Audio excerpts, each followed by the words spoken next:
Our next clip from the Ferris State jet sweep package comes from the national title game versus Valdosta State. One thing Coach Parker talked about in preparation for this game is that Valdosta State is an odd front defense that will utilize their backers in their pressure game. They like to show a two-high shell and then rotate to cover one on many of the snaps. Their breakdown showed that that was going to be their day one defense. That's what they were going to do on majority of their snaps and majority of the games that they have played.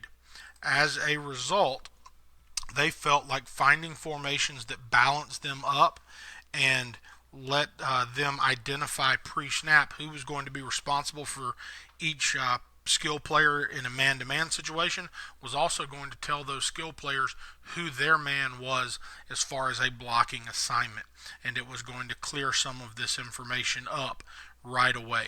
So by utilizing this 2x2 set, the offense knows that both outside receivers are going to be manned up by the corners. This slot is going to be manned up by this safety, and this overhang is either going to be part of the pressure and perhaps even part of the coverage if we were to get any type of a release by the tailback. The free safety is going to come from the boundary and work to the middle of the field. What this does, knowing through their scouting that this is the day one defense for Valdosta State and one of their heaviest calls, this makes the picture pretty clear for who is going to be responsible for blocking who in the jet sweep game. Against Valdosta State, they utilized other formations. They grounded a tight end. They got into nub sets. And the 2x2 seems to be one of the more successful jet sweep formations for them because of how easily it painted the picture for who was going to be responsible for who in the run blocking game. You'll see as the motion starts, the overhang triggers. The tailback, who hesitates a little bit, immediately starts to attack the outside shoulder because he knows that he is responsible for that overhang defender.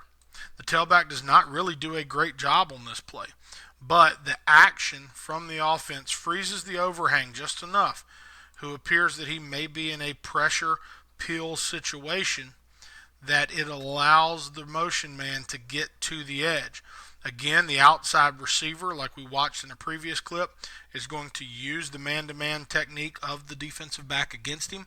He is going to release him into a fade and then throttle his route down late and get himself between the DB and the ball carrier so that he can execute the block. You will also see that the slot is going to work to the outside shoulder of the strong safety and is going to get himself in position. Now the flag comes out late. I do not know what the call was. It is likely that it could have been holding on that slot receiver. But again, when teaching this to your players, the path, the approach of this wide receiver, attacking the outside shoulder and then turning back inside where he loses leverage is probably with his hips. He does not turn his shoulders late and allow the back to get outside of him. As we go to the end zone copy of this same play, you will go back to Coach Parker's theory that spreading the defense is often going to create a little bit more of an aggressive defense. You will see here with them being a cover one team, with them wanting to keep that weak safety free to rotate him to the middle of the field, it forces one of the inside linebackers to now come down and play a little bit differently as the outside linebacker or nickel has now moved out to cover down on a receiver. So what you see here is some form of what may be like the NCAA blitz, where you will see the end working to either big stick into A gap or slant to B. I believe the nose is going to slant weak, and you will see number 7, the Mike, immediately works to scrape to C gap. The result is, as 7 takes a nice tight path, like most defensive coaches are going to teach, but you will see the tackle is able to do just enough to get hands on number 7. Now, the tackle's step here is inside to protect his inside gap. This is not the normal step for the jet sweep. As you'll notice in the other clips, and the other offensive linemen, even in this particular clip, are stepping towards the play. One thing that Coach Parker did say is they do have tags where they will take the offensive line and work away from the jet to sell the inside zone with the offensive line.